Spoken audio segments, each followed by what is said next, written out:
liminar da Justiça manda religar a água de um condomínio no Distrito Federal, beneficiando 120 famílias. O fornecimento havia sido suspenso porque o ex-síndico não pagou várias contas à prestadora do serviço. 120 famílias ficaram sem água para realizar as atividades básicas do dia a dia. Larissa, que mora com a avó e uma sobrinha, está entre as pessoas prejudicadas. Não temos como tomar banho, cozinhar, usar o banheiro, nada. Não tem como levar as crianças mais para a escola. Então, caos total aqui. A água foi cortada na terça-feira passada e só aí os moradores descobriram que o ex-síndico, que não é visto pelos vizinhos há cerca de 2 meses, não pagava as contas há mais de 1 ano. Os moradores procuraram a Companhia de Saneamento Ambiental do Distrito Federal, a CAESB, para tentar um acordo e restabelecer o fornecimento de água, mas não tiveram sucesso. Neste caso, deve ser levado em conta uma exceção de que são cidadãos, são famílias que desembolsaram o pagamento para um terceiro e esse terceiro não repassou. Daí porque não é muito proporcional o corte automático. Nesse caso, como é uma empresa pública, ela tem lá a mutualidade, ela recebe dinheiro para poder atender essas excepcionalidades, a companhia de água que fornece, ela tem o dever de não interromper. Depois de 3 dias, o fornecimento de água voltou por causa de uma liminar da Justiça. Agora, os moradores têm 9 dias para pagar pelo menos R$60 mil à CAESB. Mas o condomínio Pedro Gontijo não quer esse acordo. A CAESB quer, no mínimo, 50% de entrada e parcelar o restante em até 23 vezes. Foi falado isso na reunião com os condôminos também. Mas está sendo impossível, porque 121, o pessoal já paga um condomínio bem alto, né, e com a taxa extra impossível para todo mundo pagar. A nova síndica e também moradora reconhece a omissão. Tem que investigar, eles têm que ir atrás, ver as contas, deixarem as contas aí, porque não é só o síndico, o subsíndica e a comissão fiscalizadora, são os condôminos, mas todo mundo está envolvido nesse processo. E para comentar o caso desse condomínio e as responsabilidades do síndico, a gente recebe aqui no estúdio o advogado especialista em direito imobiliário, Délzio de Oliveira Júnior. Boa tarde, bem-vindo ao Jornal da Justiça. Nesse caso da reportagem, os moradores foram prejudicados por um erro do síndico. A responsabilidade é dele, então? Essa questão é muito delicada, porque ele só foi eleito síndico porque os moradores votaram. Então, o Código Civil estabelece que, efetivamente, ele deve responder pelos atos praticados em nome da coletividade. Porém, como houve um excesso de representação ou uma falta de representação, ele vai ter que responder civil e criminalmente caso seja comprovado algum ilícito. Agora, o fato de os moradores também poderem acompanhar a prestação de contas, isso também traz algum tipo de responsabilidade para eles? Na verdade, qualquer conta que o síndico deixar de pagar em nome do condomínio, a responsabilidade irá recair, no primeiro momento, no colo dos condôminos. Porque condomínio nada mais é do que um rateio das despesas. Quando se elege um síndico e esse não cumpre com as obrigações condominiais, e os condôminos efetivamente não fiscalizam as contas, não fiscalizam os pagamentos, no final dessa situação, no final dessas contas, os condôminos terão que ratear novamente o valor que deve ser pago e entrar com uma ação regressiva contra o síndico para que o síndico possa indenizar e repor o valor que eles estão inicialmente aportando.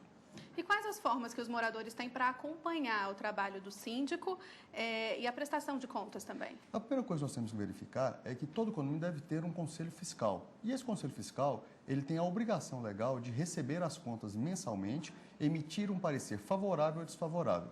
Mas qualquer condômino, a qualquer tempo, tem o total direito de obter vistas das documentações condominiais. Então, todo aquele condômino que efetivamente está efetuando um pagamento, ele tem não só o direito, como também a obrigação de verificar a todo mês ou cada 3 meses, pedir para que olhe as contas condominiais para então saber se o condomínio está cumprindo ou não com as obrigações.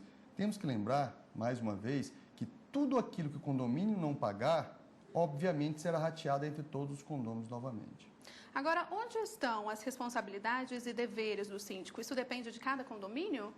Na verdade, o próprio Código Civil, seu artigo 1348, ele já estabelece quais são as obrigações do síndico. E a Convenção do Condomínio também estabelece obrigações adicionais. Então, a primeira obrigação que o síndico tem é cumprir a lei, a Convenção e o regimento interno. Daí que ele tem que efetivamente ser uma pessoa diligente E quando o condomínio, por exemplo, nós não sabemos qual é a situação fática deste caso, mas quando o condomínio, por exemplo, tem falta de recursos para pagar a conta de água, luz, empregado, ele não deve deixar de pagar. Ele tem que chamar uma assembleia, explicar para os seus condôminos que, efetivamente, o que está sendo arrecadado é insuficiente e instituir uma taxa complementar ordinária para suportar as despesas do dia a dia. Agora, a lição que a gente tira desse caso é que é importante acompanhar o trabalho do síndico e ficar atento também na hora da escolha, né? Com certeza. Hoje não dá mais para eleger aquele síndico que efetivamente ele quer ser síndico por falta de opção de outra profissão. E nós temos que lembrar também que todo síndico que pegar dinheiro do condomínio, ele está sujeito a sanções das penas previstas no artigo 168, parágrafo 1º do Código Penal, que é crime de apropriação de débito. Então, ele pode receber uma pena majorada de 1/3 por ser síndico. Então, o síndico, quando estiver administrando o bem comum, ele tem que lembrar que ele pode responder civilmente por aquilo que ele causou prejuízo para o condomínio ou efetivamente ficou para ele. E também pode responder criminalmente por isso.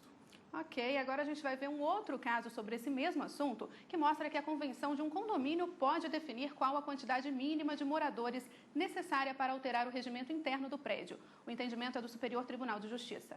O ministro Luiz Felipe Salomão, relator do processo, analisou a modificação no artigo 1351 do Código Civil, depois da Lei 10.931 de 2004, que deixou de disciplinar sobre o quórum para modificar o regimento interno. Para o ministro, a questão principal é saber se a imposição da quantidade de moradores pode ou não ser exigida. O condomínio de um prédio residencial na Asa Sul, área nobre de Brasília, recorreu ao Superior Tribunal de Justiça contra a ação proposta pelo proprietário de um dos apartamentos. O condômino pediu a anulação da assembleia, em que ficaram definidos procedimentos e locais para a instalação de ar-condicionado, além de fixar um prazo para que todos se adequassem à norma. O argumento foi de que apenas 15 moradores participaram da assembleia, número inferior ao mínimo estabelecido pela Convenção de Condomínio.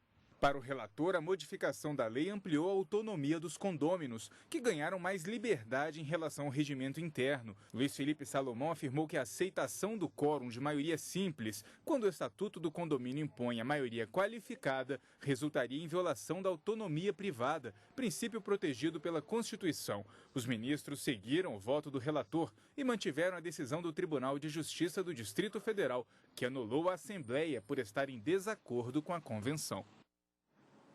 E a gente volta a conversar então com o advogado Délcio de Oliveira Júnior. Nesse caso, nessa reportagem, a questão é o regimento interno do condomínio. Quais as regras que ele pode definir?